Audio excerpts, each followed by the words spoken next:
O mundo se volta, pelo menos no que diz respeito à economia e política também, para a formalização do acordo Mercosul-União Europeia.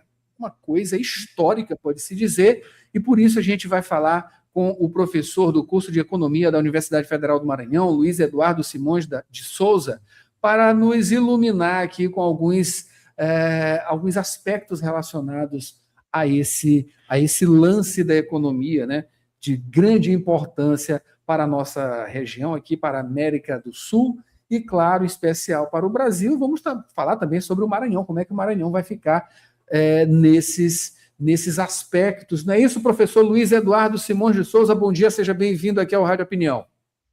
Bom dia, Adalberto. Bom dia aos ouvintes.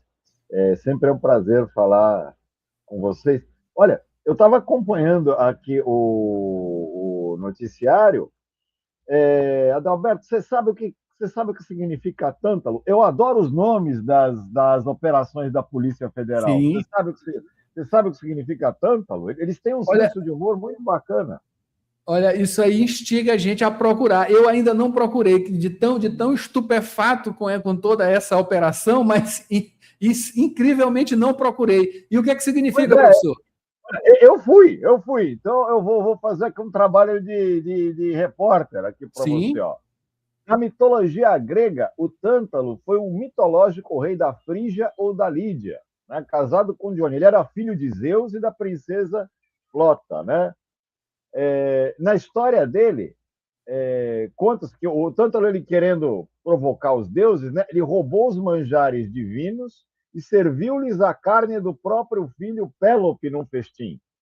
Aí, eu acho que é daí que vem o nome da operação, né? Os deuses resolveram castigar ele, lançando ele ao Tártaro, onde, num vale abundante em vegetação e água, ele foi sentenciado a não poder saciar sua fome e sede, visto que, ao se aproximar da água, esta escoava, e ao erguer-se para colher os frutos da árvore, os ramos moviam-se para longe de seu alcance sob a força do vento. Isso ficou sendo chamado de suplício de Tântalo, cara. Então era o seguinte, eles colocaram o cara num banquete e ele não ia poder ficar com o resultado do banquete. Olha que coisa sensível do pessoal da Polícia Federal. Tem um poeta por lá. Claro isso. É o que está acontecendo agora com as pessoas que foram presas, detidas, enfim, pegas com a mão na massa, né? Justamente de frente para esse banquete, né? E tomara que eles continuem, né? Só observando o banquete sem poder comer, porque eu acho que eles já comeram bastante, né? Estavam de barriga cheia. Enfim, alguém deveria fazer alguma coisa nesse sentido. Como? Essa comida não é deles. Essa comida não é deles, claro, né? Enfim, e na verdade, né, parabenizar todo esse pessoal do GAECO aí que fez esse trabalho e que continue, claro. Olha, e se for atrás de outras prefeituras, vai encontrar muito mais. Professor, muito obrigado pela iluminação, né, de Tântalo, né? Mas vamos falar sobre a economia, né? Com essas perspectivas, na verdade, né, econômicas agora, a partir desse lance, né? Isso foi um lance que é muito bem-vindo, né? Com certeza deve ser, e a gente quer saber do senhor, né? Essa é uma coisa bem-vinda, né? Esse acordo Mercosul-União Europeia bem recente e que é uma coisa histórica. Olha, Adalberto, do jeito que anda o mundo, qualquer tipo de acordo é uma boa ideia, sabe? Quando nós temos sequestro de presidente sendo tratado como se fosse retirada de criminoso comum, quando os países resolvem sentar à mesa para conversar e para tecer acordos e para entrar num marco de civilidade, de estabelecimento de diálogo, é sempre bem-vindo. Esse acordo do Mercosul com a União Europeia, dito faz um tempinho. Tá? Vamos ser sinceros, o principal problema aí não era o Mercosul, era a própria União Europeia, com base no apoio, né, que alguns governos tinham da União Europeia dos agricultores, né, dos agricultores, sobretudo o pessoal da França, o pessoal da Itália, que ainda vivem naquela ilusão, naquela fantasia de que eles são o celeiro da Europa, né? A verdade é a seguinte: na época em que esse acordo foi originalmente proposto,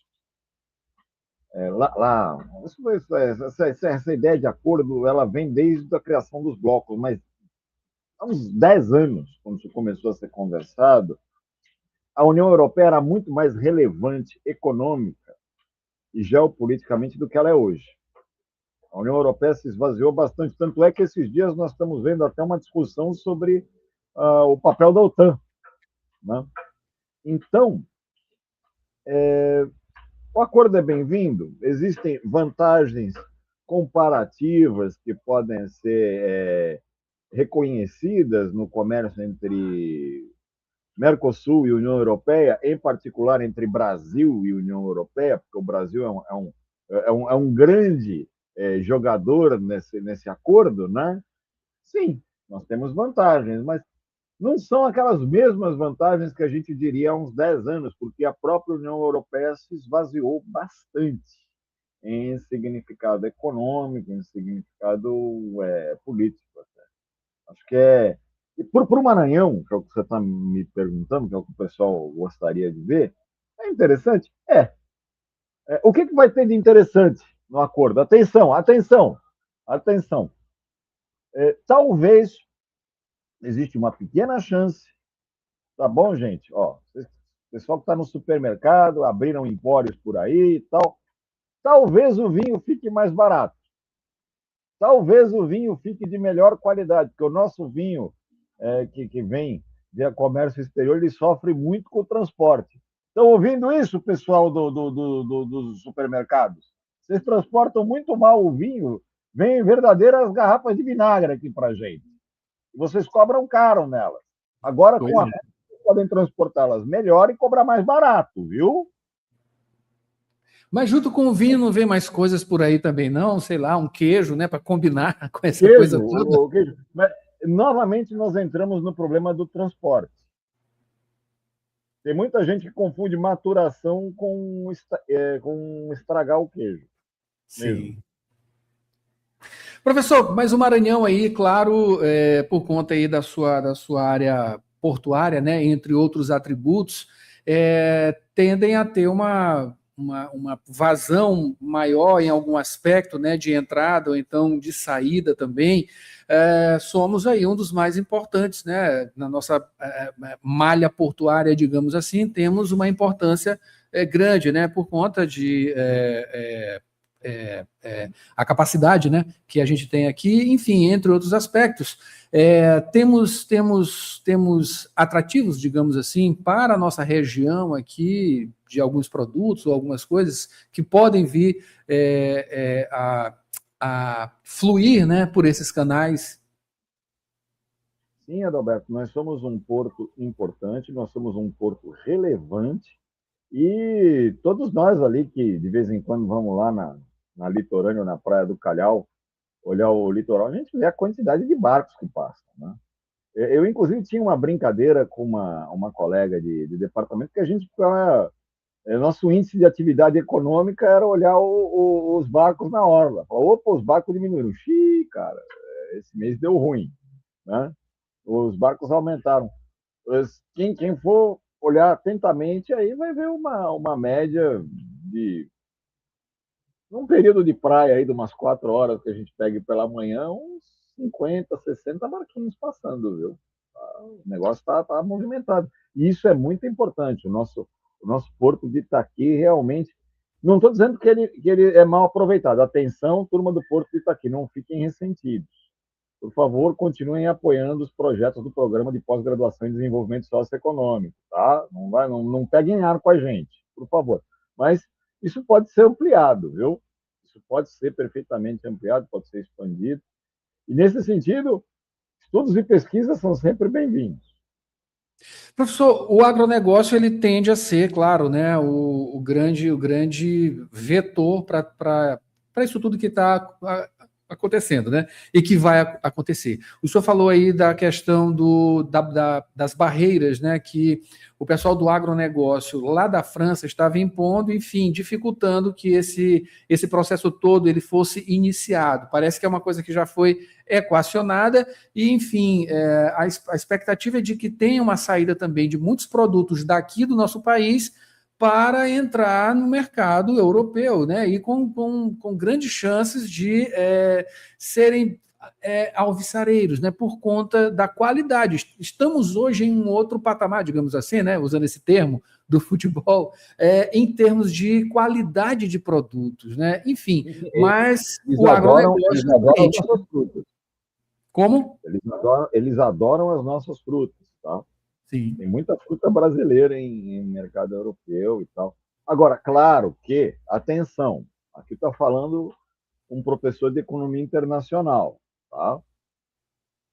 Isso quer dizer, Adalberto, que existe uma pequena chance de as nossas mangas ficarem um pouquinho piores. Né? Sim, vai ter uma saída maior para lá e a nossa que vai ficar aqui de uma qualidade menor, é isso?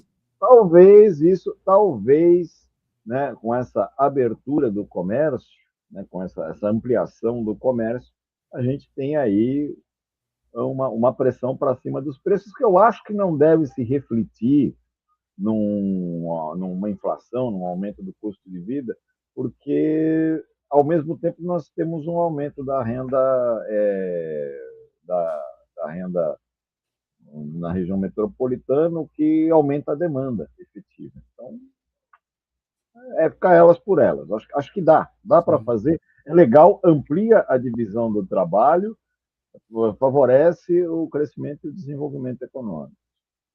Professor, o senhor começou falando justamente sobre a ação dos Estados Unidos em relação à Venezuela, né? Tempos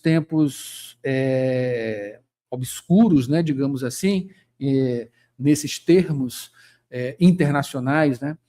Das relações internacionais. Isso, de alguma maneira, foi um catalisador para esse processo que está acontecendo agora com Mercosul e União Europeia. Enfim, leva a ideia justamente de que Donald Trump está empurrando, digamos assim, outros comércios, né, outras conexões para justamente os grandes competidores dos Estados Unidos, né, que é justamente a China, enfim, e outros mercados também. É esse o raciocínio?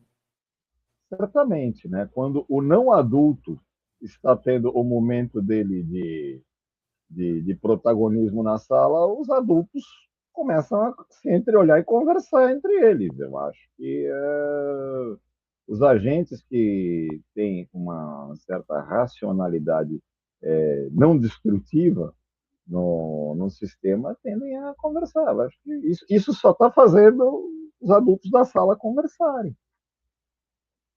Certo. Né? E para a gente finalizar, professor, o que vem por aí dentro do seu raciocínio, da sua análise aí desse universo, né? Dessas análises da economia internacional? O que pode vir de positivo e de negativo também, né? Porque tem muita coisa que a gente está voltando para o passado, né, em certos aspectos.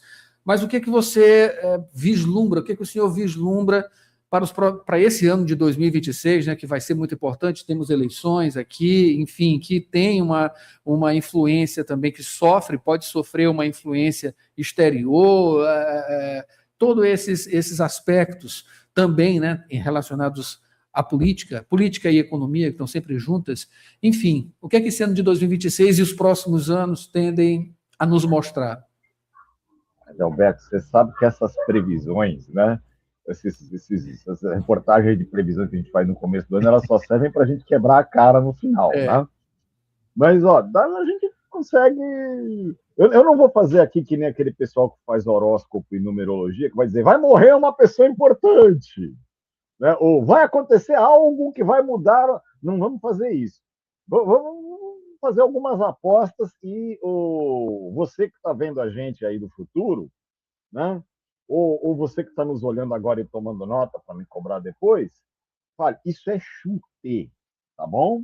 Isso é Sim. chute. Porque uma das coisas que a história tem de bonito, para a gente que gosta de história, é que ela surpreende. Tá? Ela surpreende bastante. Às vezes ela surpreende no sentido de dizer, puxa vida, olha só, aconteceu o que eu disse. Né? Mas, olha só. Vamos lá, primeira previsão. Provavelmente o Trump, até a metade do ano, vai causar mais algum outro transtorno. Tá? Essa foi fácil, eu sei. Essa foi facinho. Começando devagar, essa foi fácil. Ele vai causar.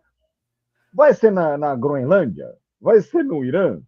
Vai ser. Olha, são duas boas apostas, tá? Se isso acontecer, o que acontece? Cada vez mais nós vamos caminhar para uma ordem multipolar. Quanto mais os Estados Unidos, e estamos falando aqui exclusivamente dos Estados Unidos, quanto mais os Estados Unidos insistirem no papel de protagonismo, de querer estabelecer, afirmar a sua hegemonia, né, militar, pior fica, tá?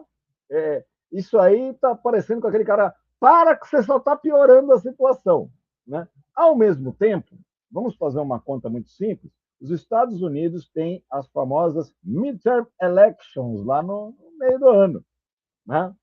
E me parece que se o seu Trump não conseguir uma maioria bem legal lá, a coisa pode ficar feia para ele. Então, essa é uma outra aposta, mas ela está condicionada ao resultado dessas. Isso quer dizer que o pessoal que está aí já animado, estava animado lá com a Axé Kamala 2 anos depois, já pode começar a escolher em quem vai votar nos seus deputados e senadores dos Estados Unidos? Você que tem um título de eleitor dos Estados Unidos, você pode começar a pensar nessas coisas. Eu não tenho e eu estou desconfiado que a maior parte de nós aqui não tem também. Então, não adianta fazer a carreata para Carapicuíba para votar todo mundo nos candidatos contra o Trump, tá bom? Terceira aposta. Essa é um pouco mais arriscada, tá? Acredito eu que a União Europeia tende a ficar ainda mais enfraquecida nos próximos meses, não apenas devido ao desenvolvimento das questões da OTAN na guerra da Rússia com a Ucrânia, tá? Mas também com essa questãozinha da Groenlândia, que pelo visto me parece que não foi só uma pegadinha do Trump lá no começo, ele está insistindo nisso, tá bom? E da presença crescente de investimentos e de aportes de capital da China. A China está se tornando um agente importante na economia europeia. Isso quer dizer que a União Europeia, eu estou falando isso até com dor no coração, para ser sincero, Adalberto, porque eu estudei a União Europeia, eu fiz vários projetos sobre a União Europeia há 10 ou 15 anos atrás, desde 10 ou 15 anos atrás, com uma professora da UFMA. E hoje a gente percebe que, poxa vida, isso já foi maior, né? Então a gente tende a enxergar isso. Eu acho que quem está acompanhando a conjuntura internacional é importante prestar atenção e ver. Né? Nós já temos um declínio efetivo nessa unidade geopolítica que já foi muito relevante. Tá? Por outro lado, o Mercosul, nós, né? O Mercosul também não está exatamente numa situação de hegemonia crescente, sabe? Hegemonia não, desculpa, de crescimento, vamos dizer assim, né? Porque o Mercosul está muito heterogêneo do ponto de vista político. Mas eu não sei se isso é uma coisa ruim. Tá? Acredito eu que o diferente, o distinto, o múltiplo tem que ser uma coisa que precisa ser abraçada em todo bloco. Né? Senão a gente cria um troço chamado pensamento único e ele sempre dá caca.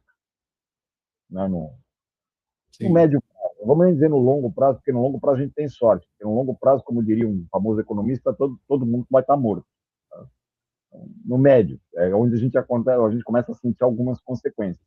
Sim. Apostas para o ano também? Olha, Para a gente finalizar, que já está encerrando o tempo. Beleza. Eu apostaria no Flamengo. Também. Pronto. Com certeza o Flamengo vai ser uma dessas apostas. E o Palmeiras vai continuar sem Mundial. Aí é mais polêmico, professor. Aí é mais polêmico, fica mais perigoso. Professor Luiz Eduardo Simões de Souza, da Universidade Federal do Maranhão, muito obrigado aqui pela presença mais uma vez, né? Bem marcante, né? E bem característica sua, falou hoje sobre as perspectivas da formalização do acordo Mercosul-União Europeia. Professor, muito obrigado, espero recebê-lo em breve, né, novamente aqui, sempre que a gente conversa aqui, de uma satisfação. Obrigado, Adalberto. Obrigado, senhor. Bom dia. E esse foi o Jornal Rádio Universidade desta quarta-feira, uma produção do Núcleo de Jornalismo da 106. A gente volta amanhã com mais informações e é só procurar a gente lá no site www.universidadefm.ufma.br ou então diretamente no nosso canal no YouTube para ver ou rever as informações desta e de outras edições também. Até amanhã. Agora, Janaíne Serra assume sessão das 8. A gente volta com mais informações nesta quinta-feira, às 7h10, aqui na Rádio Universidade. Um ótimo dia. YC626, Rádio Universidade FM, 106,9 MHz. Cidade Universitária Dom Delgado. Uma emissora da Universidade Federal do Maranhão e Fundação Souza Andrade. Acompanhe-nos em www.universidadefm.ufma.br e no aplicativo da 106, disponível para Android e iOS.